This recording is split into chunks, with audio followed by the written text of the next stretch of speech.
माता दी, बोलिए सरस्वती मैया की जय।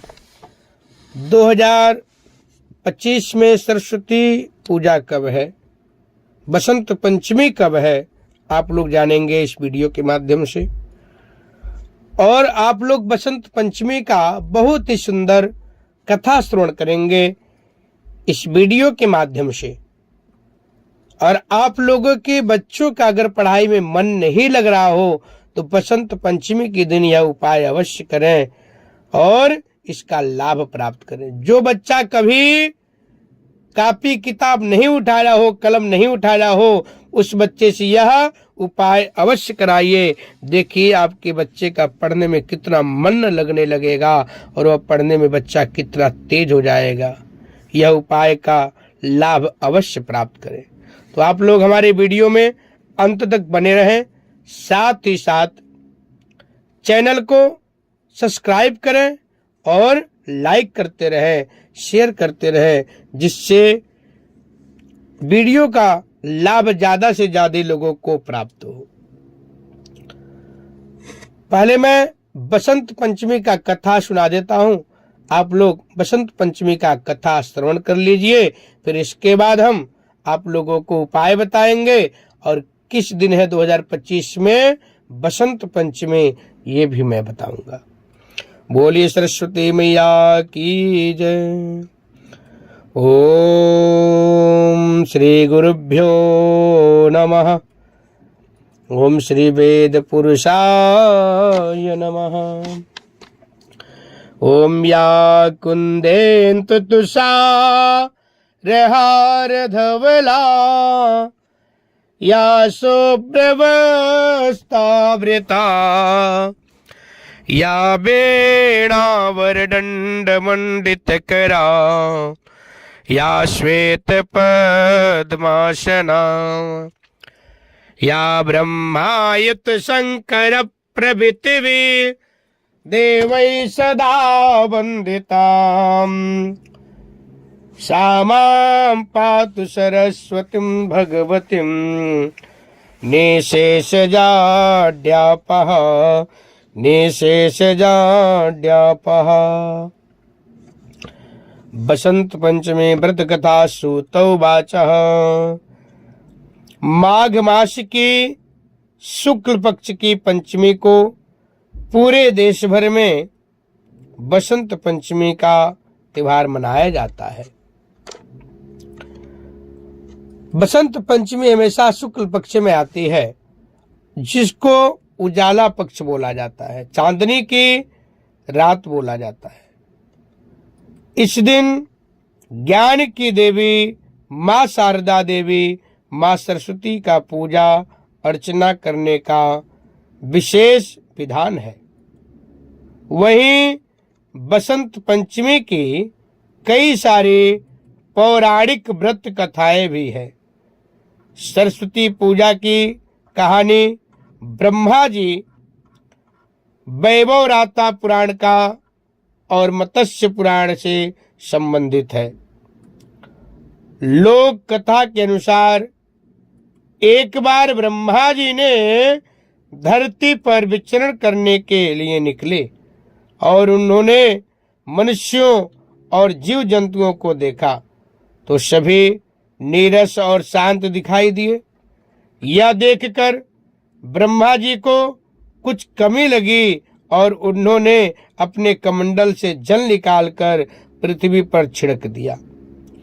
जल छिड़कते ही 4 भुजाओं वाली एक सुंदर स्त्री प्रकट हुई, जिसके हाथ में बीड़ा, एक माला, एक पुस्तक और एक हाथ में मुद्रा थी।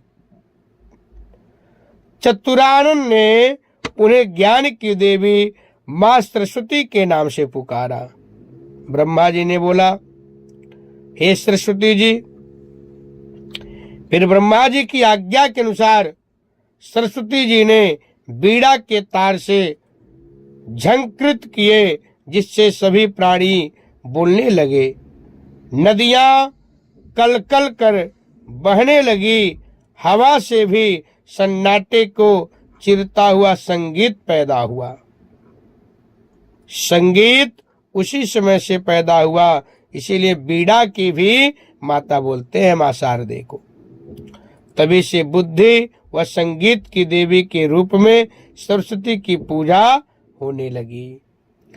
पौराणिक कथा में एक बार देवी सरस्वती ने भगवान श्री कृष्ण को लेख लिया था, और जब श्री कृष्ण को देख लिया था और वह उन पर मोहित हो गई थी। मां सरस्वती श्री कृष्ण भगवान को देख करके उनके ऊपर मोहित हो गई। वह उन्हें पति के रूप में पाना चाहती थी, लेकिन जब भगवान श्री कृष्ण को पता चला तो उन्होंने कहा कि वह केवल राधा रानी के प्रति समर्पित है। लेकिन सरस्वती जी को मानने के लिए उन्होंने वरदान दिया। बोला, सरस्वती जी को आप भी मना सकती हो। तब उसी समय मां सरस्वती को मनाने के लिए भी श्री कृष्ण भगवान ने वरदान दिया कि आज से माघ के शुक्ल पक्ष की पंचमी को समस्त विश्व में तुम्हारी विद्या व ज्ञान की देवी के रूप में पूजा होगी।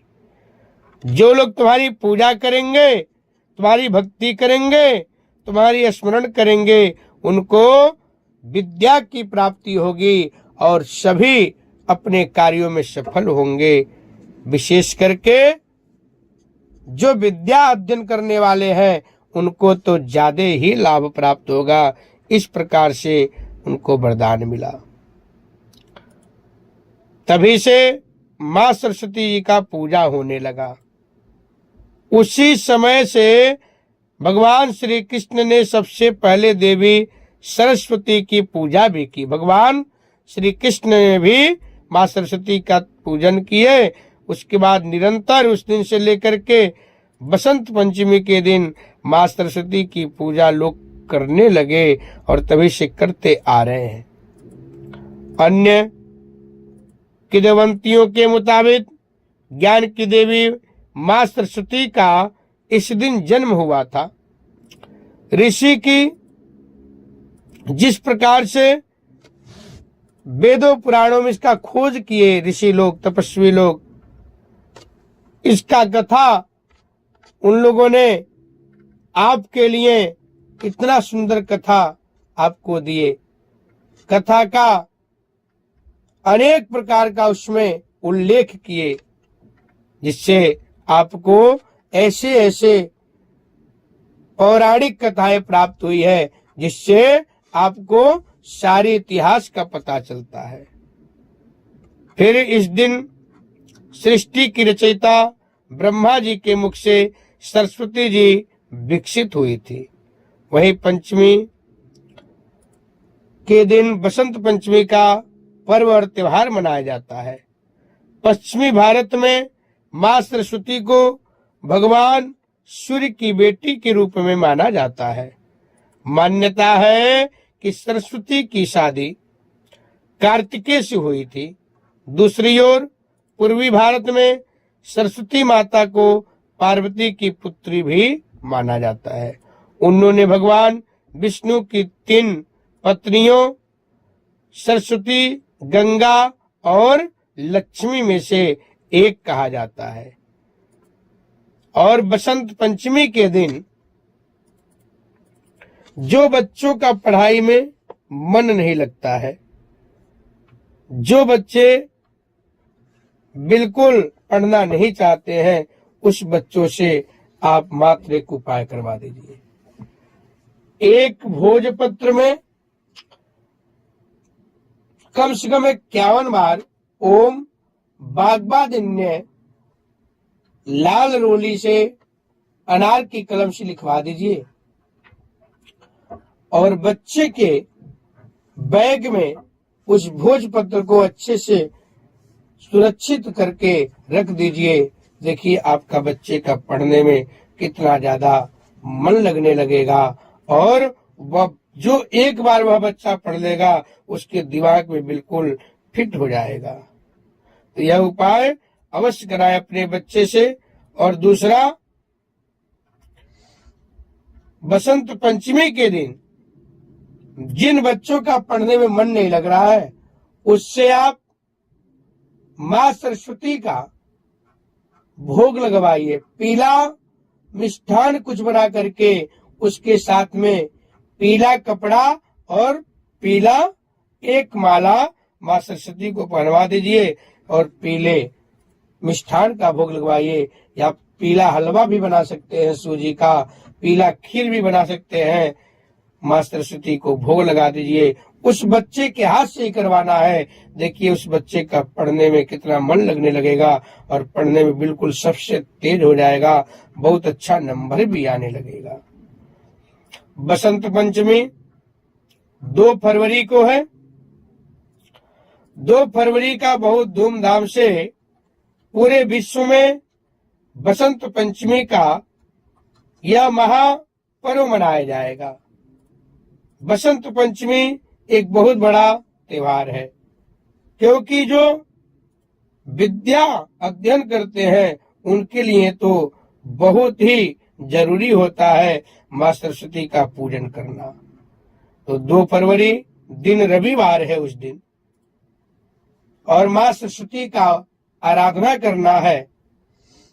इस दिन जो आराधना करेंगे उनका आत्मबल भी बहुत शक्तिशाली हो जाएगा, क्योंकि सूर्य का दिन है और सूर्य जो है पिता भी माना जाता है और सूर्य आत्मबल का कारक भी होता है।